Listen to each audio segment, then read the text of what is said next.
இருக்கும்பாய் ராவத். நாம் இன்றைக்கி பார்க்க போகிறது இவங்களோட கதையை பற்றி தாங்க.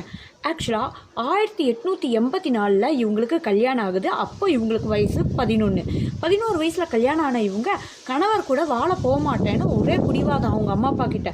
கணவர் கொஞ்ச நாள் கழித்து நீ என் கூட தான் வாழ வரணும் அப்படின்னு சொல்லி ரொம்ப கேட்டு பார்க்குறாரு. ஆனால் இந்த பொண்ணு நான் வர முடியாது, நான் ஒரு சின்ன பொண்ணு, என்னை கல்யாணம் பண்ணதே பெரிய விஷயம், அதெல்லாம் ஒத்துக்க மாட்டேன் அப்படின்னு சொல்லிடுச்சு. அந்த பொண்ணு ரொம்ப காத்துங்க.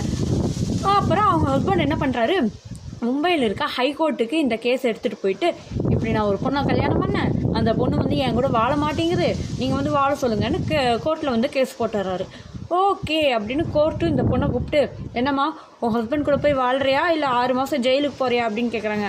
இந்த பொண்ணு கூலாக சொல்லிடுச்சு, நல்லா போய் வாழ மாட்டேன், நான் 6 மாதம் ஜெயிலுக்கு போய்க்கிறேன் அப்படின்ட்டுச்சு.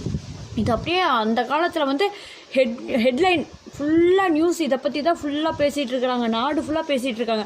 அப்போ இந்தியாவே ஆங்கிலேயர்கள்கிட்ட நம்ம நாடு அடிமையாக இருந்தது இல்லையா அந்த காலகட்டத்தில். இது விக்டோரியா மகாராணிக்கு இந்த நியூஸ் தெரிய போகுது.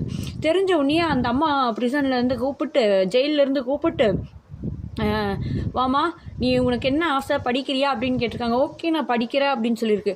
ஃபஸ்ட்டு பொண்ணு அதுக்கப்புறம் கப்பலில் ட்ராவல் பண்ணி லண்டன் போயிட்டு அங்கே இருக்க மெடிக்கல் காலேஜில் சேர்ந்து 1894 குவாலிஃபை ஆகுறாங்க. மெடிசனில் ஒரு உமன்ஸ் காலேஜில் சேர்ந்து ப்ராக்டிஸ் பண்ணி மக்களுக்கெல்லாம் இவங்களும் ட்ரெயின் பண்ணி ஒரு குவாலிஃபைடான ஒரு சூப்பரான ஒரு மெடிக்கல் ஃபீல்டில் இந்த லேடி இருக்காங்க.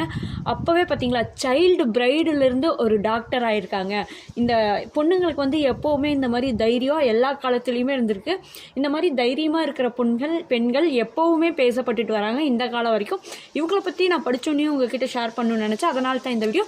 மேலும் வீடியோக்களுக்கு டியூன் டு பிரியா சேனலை சப்ஸ்கிரைப் பண்ணிக்கோங்க. பாய்.